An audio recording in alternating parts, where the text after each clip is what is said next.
দল মত নির্বিশেষে সবাইকে বিশেষভাবে অনুরোধ করছি সহযোগিতা।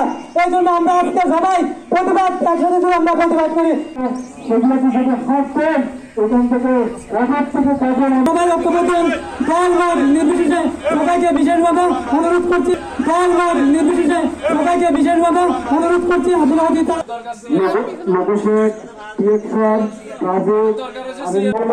আমাদের বাংলাদেশে এখানে কাস্টমার রয়েছে, তারা জানে আমরা এখানে প্রায় 3000 কর্মচারী বসবাস। আমাদের এখানে সেগুলো থেকে হাঁটতেন এখান থেকে রাজা থেকে কজন আন্দোলন এই জন্য আমরা আজকে সবাই প্রতিবাদ একসাথে যদি আমরা প্রতিবাদ করি ইনশাল্লাহ আমরা এটা রক্ষা করতে পারবো।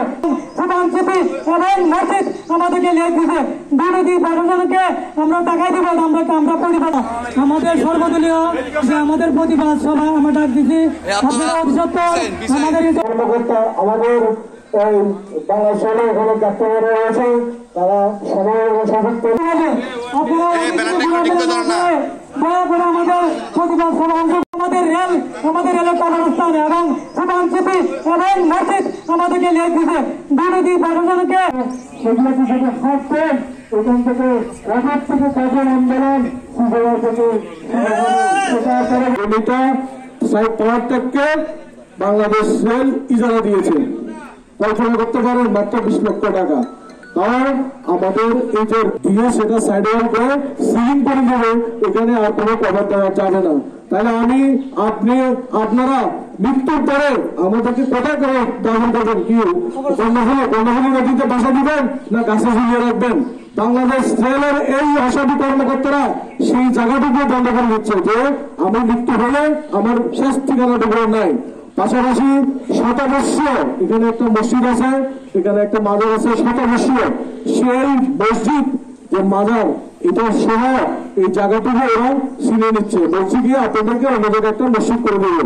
আপনাদের আগামী দিনে জানাচ্ছি যে একটা মসজিদ যখন থাকে কোন এলাকায় সেই মসজিদের জন্য 3টা জিনিস অপরিহার্য লাগে। একটা হলো মসজিদের সামনে একটা মাঠ লাগবে, একটা মানুষ মারা গেলে জানাজা আছে, ওয়াজ মাহফিল আছে, অন্যান্য ধর্মীয় অনুষ্ঠানের জন্য একটা মাঠ থেকে দরকার।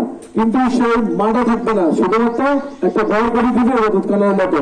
তারপরে দেখেন ভোট করার বিভিন্ন সময়ে আমাদের এখানে বিদ্যুতের বিভ্রাট ঘটে, বিদ্যুৎ থাকে না, দিনের পর দিন সমস্যা হয়, পানি থাকে না, এখানে ওয়াসার লাইন নাই, পানির কোনো সুব্যবস্থা নাই।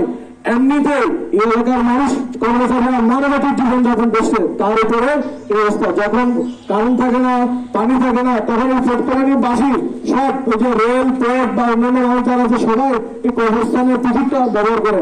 আজকে আপনি সেই পুকুরটা নিয়ে যাচ্ছেন, তাহলে এই মানুষগুলোর পরবর্তী অবস্থানে কি হবে সেই জিনিসগুলো আপনারা চিন্তার আওতায় আনেন নাই। কবরস্থান একজন মানুষ মারা গেলে কবরস্থান করবো, একটা কবরস্থান মাত্র। এখন কর্তৃপক্ষ কেন কাউকে কোন রকমের ইয়ে না করি আমাদের কবরস্থানটাও নাকি দেখেন আমাদের কত সেদিন সরকারি সম্পদ ইজারা তাই করো এটা সরকার বলবে, কিন্তু আমাদের কবরস্থান মসজিদ এবং আমরা আমাদের একটা বিনোদন ক্লাব এগুলো তো আমাদের থাকতে হবে। কিন্তু আমরা এখানে 3,000-4,000 কর্মচারী এখানে কর্ম আছে প্রত্যেকটা ডিপার্টমেন্টের। তাহলে এখন কেন করছে এটা জানি না। আমরা এই জন্য আজকে প্রত্যেকটা কর্মচারী এখানে 3,000-4,000 কর্মচারী আমরা এখানে একসাথে হয়েছি।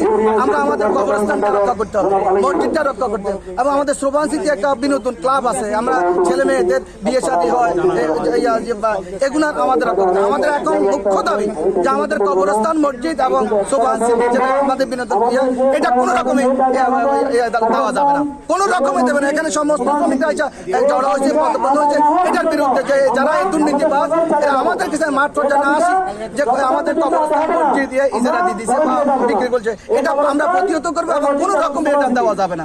এই এবং আমরা ঈদের পরে আমরা আবার সিআরবি বিশাল জমায়েত করবো যে আমাদের এগুলো রক্ষা করার জন্য।